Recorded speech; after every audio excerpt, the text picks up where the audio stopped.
India में 5000 से ज्यादा कंपनीज स्टॉक मार्केट में लिस्टेड हैं। लेकिन क्या आप जानते हैं कि इनमें से 95% कंपनीज ऐसी हैं जो लॉन्ग टर्म में आपका पैसा डुबा देंगी।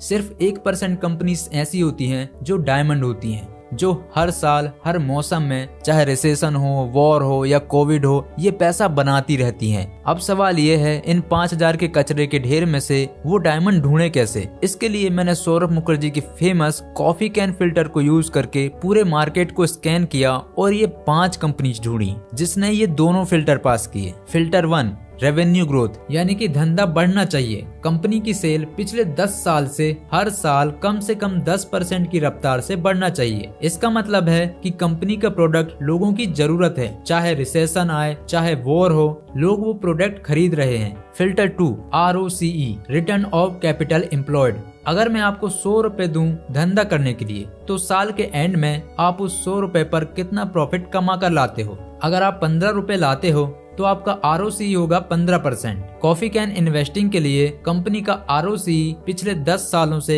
लगातार 15% से ज्यादा होना चाहिए। जब आप ये फिल्टर लगाते हैं तो निफ्टी की 500 कंपनीज में से 99% कंपनीज रिजेक्ट हो जाएंगी।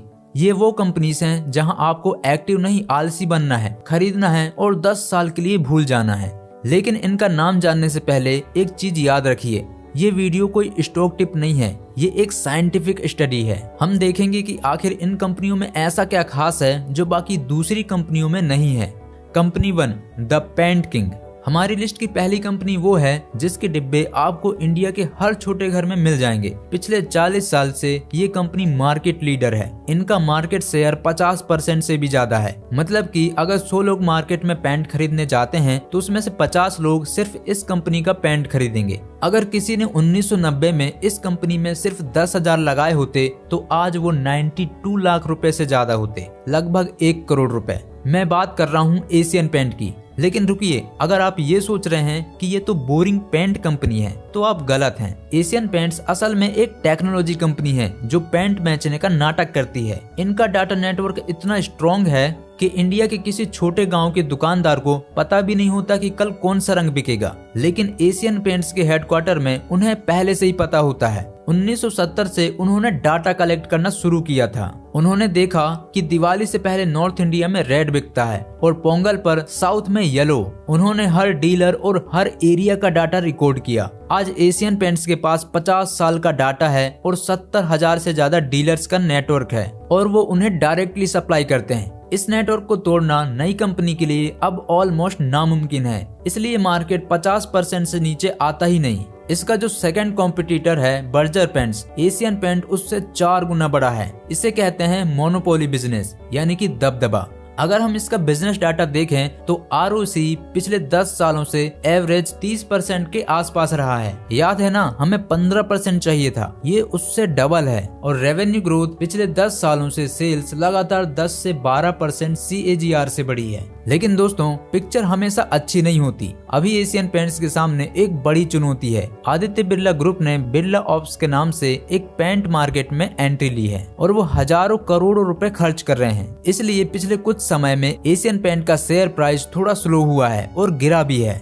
लेकिन हिस्ट्री कहती है एशियन पेंट्स ने आज तक हर कॉम्पिटिटर को धूल चटाई है। Company 2, the compounder machine. हमारी दूसरी कंपनी इंडिया बैंकिंग सेक्टर का हाथी है। चाहे मार्केट गिरे या उठे, पिछले 25 सालों में अगर किसी एक स्टॉक ने इंडियन मिडिल क्लास को सबसे ज्यादा अमीर बनाया है तो वो है HDFC बैंक। अगर किसी ने 1995 में इसके IPO में 1 लाख रुपए लगाए होते तो आज वो 3 करोड़ रुपए से ज्यादा होते। बैंक का बिजनेस मॉडल बहुत सिंपल होता है, लोगों से पैसा लो यानी कि डिपॉजिट और लोगों को पैसा दो यानी कि लोन। बीच का डिफरेंस इनका प्रॉफिट होता है। लेकिन HDFC बैंक में एक एडवांटेज है और वो है करंट अकाउंट। समझिए, जब आप बैंक में सेविंग अकाउंट खोलते हैं तो बैंक आपको इंटरेस्ट देता है 3 से 4% और करंट अकाउंट पर 0%। HDFC बैंक के पास इंडिया का सबसे बड़ा करंट अकाउंट कस्टमर बेस है। मतलब कि इनके पास पैसे बहुत सस्ते में आते हैं।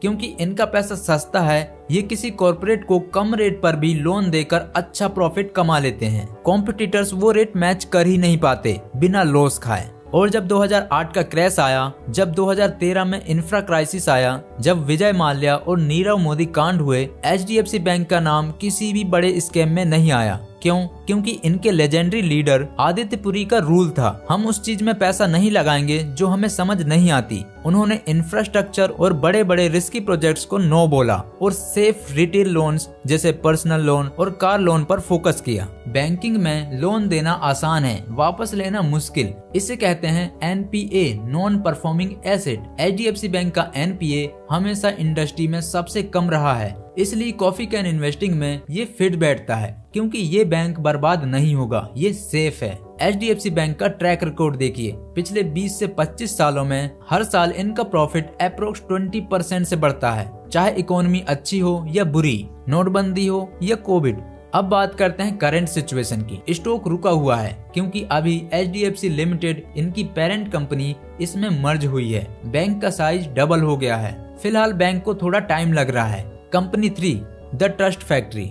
2002 से 2003 में जब टाइटन का प्राइस 3 रुपए के आसपास था, तब राकेश झुनझुनवाला ने इसमें हेवी बाइंग की थी। दुनिया ने कहा घड़ी पहनने का जमाना गया, मोबाइल आ गया है, टाइटन बंद हो जाएगी। लेकिन राकेश झुनझुनवाला ने कुछ और देखा था। उन्होंने देखा कि टाइटन सिर्फ एक वॉच कंपनी नहीं है, ये इंडिया की सबसे बड़ी ट्रस्ट फैक्ट्री बनने वाली है। अगर आपने राकेश झुनझुनवाला के साथ इन्वेस्ट किया होता तो आपका पैसा 10 गुना, 20 गुना नहीं, 1000 गुना से ज्यादा बढ़ चुका होता। आखिर टाइटन में ऐसा क्या खास है? टाइटन की शुरुआत हुई थी वॉचेस से, लेकिन 1990 में उन्होंने बहुत बड़ा रिस्क लिया। वो घुस गए ज्वेलरी मार्केट में ब्रांड तनिष्क के साथ। उस वक्त इंडिया में ज्वेलरी बिजनेस बहुत गंदा था। आप अपने फैमिली सुनार के पास जाते थे, वो आपको बोलता था 22 कैरेट सोना है, लेकिन जब आप उसे बेचने जाते थे तो आपको पता चलता था वो 18 कैरेट ही है। कस्टमर के पास चेक करने का कोई तरीका नहीं था। उस टाइम पर धोखा आम बात थी। टाइटन ने सोचा ये हमारा मौका है। उन्होंने लॉन्च किया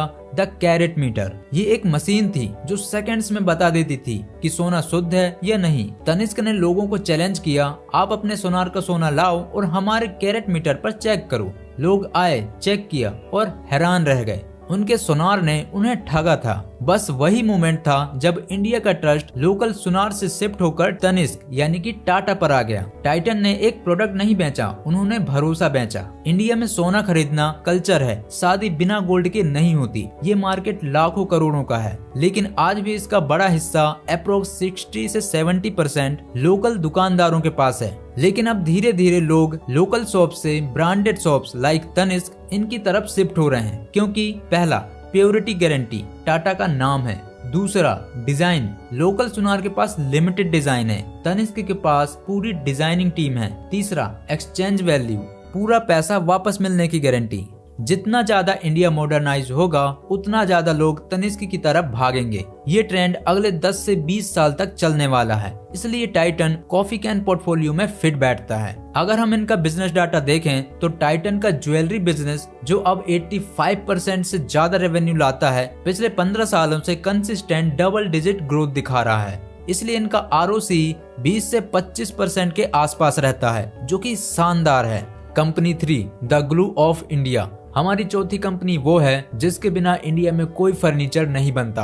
अगर कोई चीज टूट जाती है तो हम ग्लू नहीं मांगते, हम मांगते हैं फेविकोल। ये ब्रांड हमारे दिमाग में ऐसा चिपका हुआ है जैसे इनका टैगलाइन, ये फेविकोल का जोड़ है, टूटेगा नहीं। लेकिन दोस्तों, इमोशन को साइड में रखते हैं और इन्वेस्टर की नजर से देखते हैं। पिडलाइट इंडस्ट्रीज, जो फेविकोल की पेरेंट कंपनी है, इंडिया के स्टॉक मार्केट हिस्ट्री की सबसे बड़ी वेल्थ क्रिएटर में से एक है। अगर आपने 2000 के शुरुआत में पिडलाइट में 10,000 रुपए लगाए होते तो आज वो लाखों में होते। लेकिन क्यों?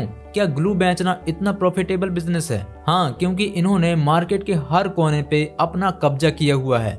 फर्नीचर जोड़ना है, फेविकोल। टूटी हुई प्लास्टिक जोड़नी है, फेविक्विक। पाइप लीक हो रहा है, एमसील। छत टपक रही है, डॉक्टर फिक्सिट। इनका मार्केट शेयर 70% है। मतलब अगर मार्केट में 10 डिब्बे ग्लू के बिकते हैं तो 7 फेविकोल के होते हैं। कॉम्पिटिटर्स जैसे एस्ट्रॉल या एशियन पेंट्स कोशिश कर रहे हैं, पर फेविकोल को हिलाना ऑलमोस्ट नामुमकिन हो गया है।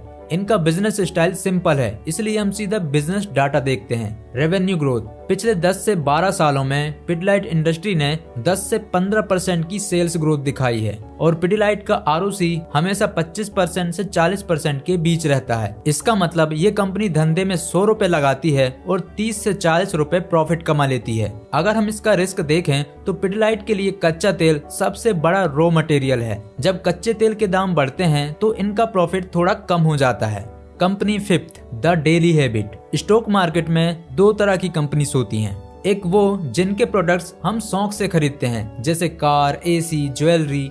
दूसरे वो जिनके प्रोडक्ट्स की हमें आदत है। अगर रिसेशन आ जाए, नौकरी चली जाए या महंगाई बढ़ जाए तो आप गाड़ी खरीदना, ज्वेलरी खरीदना ये सब टाल सकते हैं, लेकिन आप अपने 6 महीने के बच्चे को खाना देना बंद नहीं कर सकते। मैं बात कर रहा हूँ नेस्ले इंडिया की, एक ऐसी कंपनी जो हमारे बर्थ से लेकर ओल्ड एज तक हमारे साथ जुड़ी हुई है। लोग सोचते हैं नेस्ले मतलब मैगी, लेकिन उनका सबसे बड़ा मोट है बेबी फूड, जैसे कि कैरलेक। इंडिया में बेबी फूड मार्केट में नेस्ले का मार्केट शेयर 96.5% है। जी हाँ, 96.5%। एक अच्छी कंपनी की पहचान बुरे वक्त में होती है। 2015 में मैगी बैन हुआ था। लीड की मात्रा ज्यादा होने का आरोप था।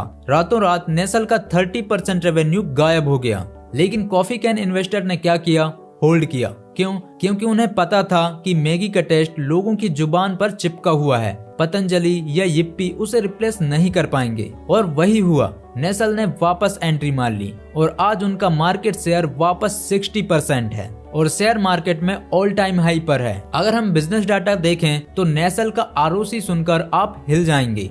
इनका आरओसी पिछले 10 सालों में 50% से 100% के बीच में रहा है। इसका रीजन है ये कंपनी नेगेटिव वर्किंग कैपिटल पर चलती है, यानी दुकानदार से पैसा पहले लेती है और रॉ मटेरियल वाले को बाद में देती है। इन्हें धंधा चलाने के लिए खुद का पैसा लगाना ही नहीं पड़ता। नेस्ले इंडिया स्टॉक मार्केट का गोलकीपर है। जब मार्केट गिरता है तो नेस्ले का शेयर बहुत कम गिरता है, क्योंकि रिसेशन हो या वॉर, लोग कॉफी पीना और मैगी खाना नहीं छोड़ते। अब आपका मन कर रहा होगा अभी जाकर ये पांचों खरीद लूं, लेकिन रुकिए, यही गलती बिगिनर करता है। ये कंपनीज ग्रेट हैं, पर क्या ये सस्ती हैं? नहीं। कॉफी कैन इन्वेस्टिंग में एक रिस्क होता है, PE ratio, price of earnings. अगर आपने इन्हें बहुत ज्यादा महंगे दाम पर खरीदा तो अगले 2 से 3 साल शायद आपको रिटर्न ना मिले।